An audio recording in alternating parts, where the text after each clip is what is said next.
Okay, so get ready, because today we are diving into something we all do every single day, but probably don't think about too much. How we judge other people's personalities.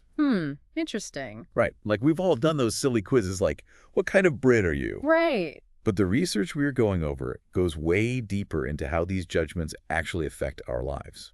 And what's fascinating is that these judgments are happening all the time, not just in a psychologist's office.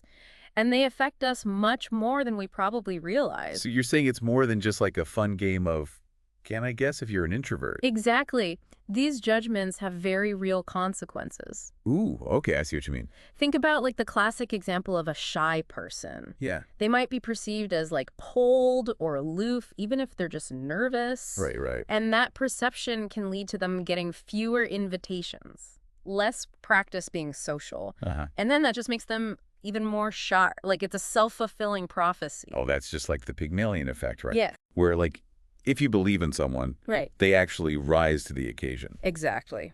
There was this study where teachers were told certain kids were bloomers and their IQs were expected to jump.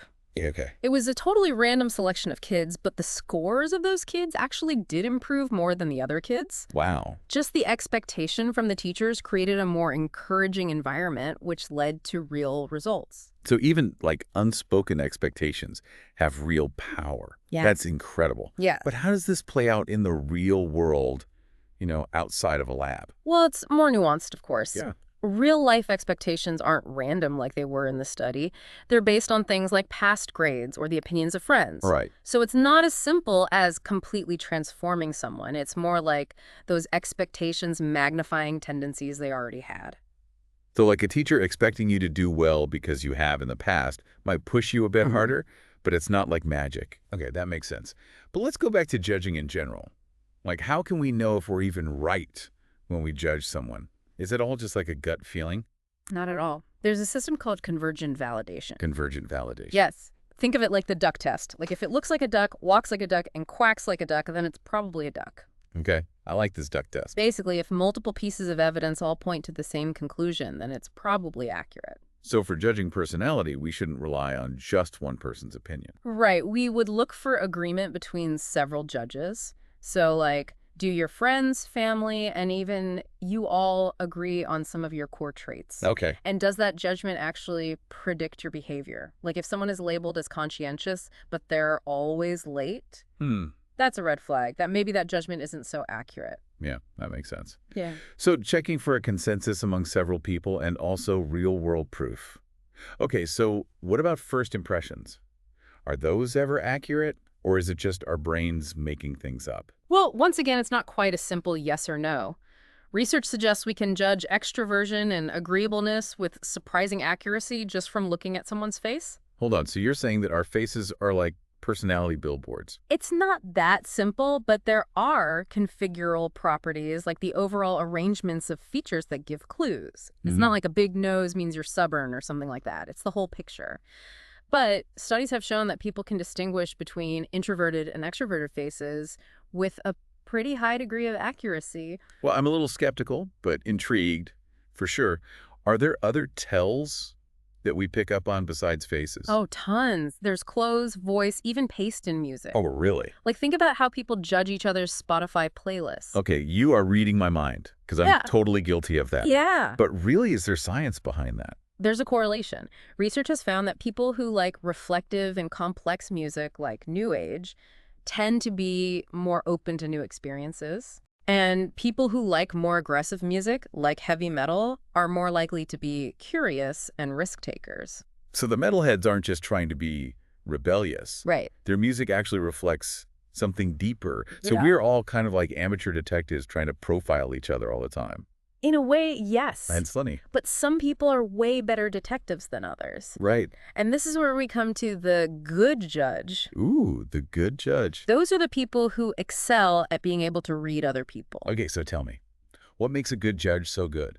Well, they tend to value relationships and they have social skills. They're agreeable and open to new experiences. Oh, okay. Basically, they're like that friend who's always a great listener and who just gets people. Yeah, yeah, I know exactly who you're talking about. What about gender differences? Are women better judges than men? Is that just like a stereotype or is that real? There's evidence that women are slightly better judges of personality. Yes. Studies suggest it's because they're better at understanding the average person, the norms of behavior. Right. So that allows them to more easily spot deviations from that. Like they have a better baseline to compare against. Exactly. That's really interesting. Okay, so can anyone learn to be a good judge? Or are some people just born with it? That's a great question. And there is some promising research that says by focusing on specific cues and studying how experts analyze personality, you can improve your accuracy. Wow, so it's not just a mystical gift, it's an actual skill. Right. It's about being mindful, really observing, and connecting those subtle signals to personality traits. Okay, It's like anything, the more you practice, the better you get. that makes a lot of sense. Right. But what about the other side of that? Are some people just naturally easier to read than others? You've hit upon the good target. The good target, right. Mm. Some people are like open books and others are like locked vaults. Exactly. So what makes someone a good target? Consistency. Consistency. Yes. So their behavior across many different situations aligns with their personality. They're very transparent. What you see is what you get. So no hidden agendas, just genuine people. Right. I bet there's a connection between this and well-being, right? Yeah. Like being authentic is probably good for you. There's definitely evidence to support that. Putting on a facade is exhausting. Being genuine, even with flaws, makes you easier to read and probably much happier in the long run. It makes me think about those super extroverts who are just always on. They seem really open, Yeah, but can you actually trust that? that's a good point. And kind of ironically, research suggests that even though they're very expressive, extroverts can sometimes be less accurate judges themselves. Oh, wow. They might be so busy talking that they don't really listen and pick up on those more subtle cues. So even though they're putting themselves out there, they might be missing what others are signaling. Exactly. Wow, this is getting complex. Okay, so what about judging specific traits? Are some easier to spot than others? Oh, absolutely. For example, talkativeness is much easier to judge than anxiety. We rely on observable cues, so more visible traits are going to be simpler. So you can tell if someone's a chatterbox easier than if they're secretly freaking out. Right. But doesn't that mean that most judgments are superficial? Like just based on what we can see? Well, not necessarily. Often those behaviors that we see are rooted in deeper traits. It's not just gossip. It's about connecting outward actions to inner drivers. So like someone snapping at a barista might actually be revealing their underlying irritability more than just having a bad morning. That's a great example. Yes. Okay. But for more complex traits, like honesty, how do we go deeper than just a surface impression? It comes down to the type of information we have, not just the amount. Okay. So observing someone in a lot of diverse and unstructured situations, like at a party, for example, Yeah. reveals more than formal settings. Because in formal settings, we're all kind of following a social script. But at a party, the real you comes out. Yes, exactly. Longer observation also improves accuracy, but that doesn't always mean that judges agree more. Oh, really? Yeah. Why is that? I would think that more time with someone would lead to more consensus. Well, as we get to know someone, we go beyond those initial stereotypes and start to see their unique complexity. Yeah. We're no longer just categorizing, we're understanding the individual. So the longer you know someone, the less their type matters and the more their specific quirks become clear. Exactly. Early judgments are often based on shared stereotypes, but over time we move past them to see the real person. This whole process seems so complex, though. Is there any model that can explain how accurate judgments happen? Yeah, it really does seem complicated. There is. It's called the Realistic Accuracy Model, or RAM. Think Yeah. of it as like a roadmap from observation to accurate judgment. It has 4 stages: Okay. relevance, availability, detection, and utilization. RAM, okay, I'm definitely intrigued. Walk me through these stages. What happens at each step? Well, first, the person has to do something that's relevant to the trait you're trying to judge. Right. So if you're trying to judge bravery, you need to see that person in a situation that calls for courage. That makes sense. The behavior has to actually reveal the trait that we're looking for. What's next? Availability. That brave act has to be observable. Right. If it happens in secret, no one can make a judgment about it. Okay, makes sense. And then detection. The judge has to actually notice the behavior. Right. We miss so much of what happens around us, so even stuff that is available can get overlooked. You could be sitting right next to a hero, but if you're on your phone, you'll never know. So what's the final hurdle? Utilization. Even if you see it, the judge has to correctly interpret the behavior. We often misinterpret things or let our own biases cloud our judgment even if we've gotten this far. Wow, so many ways to mess up. Right. RAM really makes it clear how tough it is to judge accurately. It is complex, but the RAM model also explains why some people are better judges than others. Right. The good judge excels at detection and utilization. They're observant and skilled at interpreting what they see. So the good target makes it easy because their behavior is consistently relevant and available and detectable. Exactly. Okay. And then a good trait is going to be readily observable across different contexts. And finally, good information that comes from long-term observation helps improve all 4 of the stages. So RAM is like a framework for how it all works. And for understanding what affects accuracy, it makes it feel more hopeful, Like good judgment is a skill, not just luck. That's a great way to put it. Mindfulness, attention, analysis, these are things that can be developed. Absolutely. And this leads us to how well do we know ourselves? Oh, good one. Yeah. Are we the best judges of our own character, or are we our own worst critics? Well, research suggests we have pretty good insight into our own feelings, but not always our behavior. Oh, interesting. So in some ways, other people might actually know us better than we know ourselves. Wait, really? Why would that be? Do we just lie to ourselves about how we act? It's not really lying. It's more about perspective. We tend to see our actions as normal reactions to whatever situations we are in. Right. It's easy to think, well, anyone would do that if they're in my shoes. Yeah. But other people have a broader view. So we're kind of blind to our own patterns. Yeah. Especially the ones that are automatic. Exactly. Like I might think I'm assertive, but everyone else sees me as just interrupting all the time. That's a great example. We justify our actions based on the context of the situation. But we might miss the bigger picture of how our behavior fits into a larger pattern. Yeah. That's why feedback from others is so valuable. It's like that saying, you can't see the forest for the trees. Right. Right? Exactly. We're so stuck in our own experience that we miss the overall view. So good feedback kind of helps us zoom out. Absolutely. Other people provide that outside perspective and can highlight things that we might take for granted. Right. Like the hero who doesn't even realize they are one. Oh, you mean like Lenny Skutnik, the guy who jumped into the Potomac River to save someone after a plane crash? Yes, exactly. He was like, I was just doing what anyone would do. Right. But obviously not everyone did do that, so his actions were extraordinary. But sometimes it really takes other people to point out our own heroism or, our blind spots. So it's not really about seeking praise or beating ourselves up. Right. It's more about getting an objective view so we can make better choices. I agree. This makes me think about therapy. Isn't that all about getting a deeper self-understanding? Absolutely. Therapy provides a safe space for you to really look inward, but it also encourages you to see that external perspective from the therapist. It helps you see your own patterns in a new light. So it's like having a self-discovery coach who is guiding you through those blind spots. That's a great way to think about it. I love that. Yeah. So before we go too deep into therapy, though, for those of us not on the couch right now, what are some ways that we can boost our self-knowledge on a daily basis? Mindfulness is key. Pay attention to your thoughts, your feelings, your actions, and especially any recurring patterns. Notice when you procrastinate or get defensive, whatever your quirks are. So like catch myself when I'm hitting the snooze button for the 5th time. Yes. And think, why am I doing this again? Exactly. And then you can explore the why. What triggers that behavior?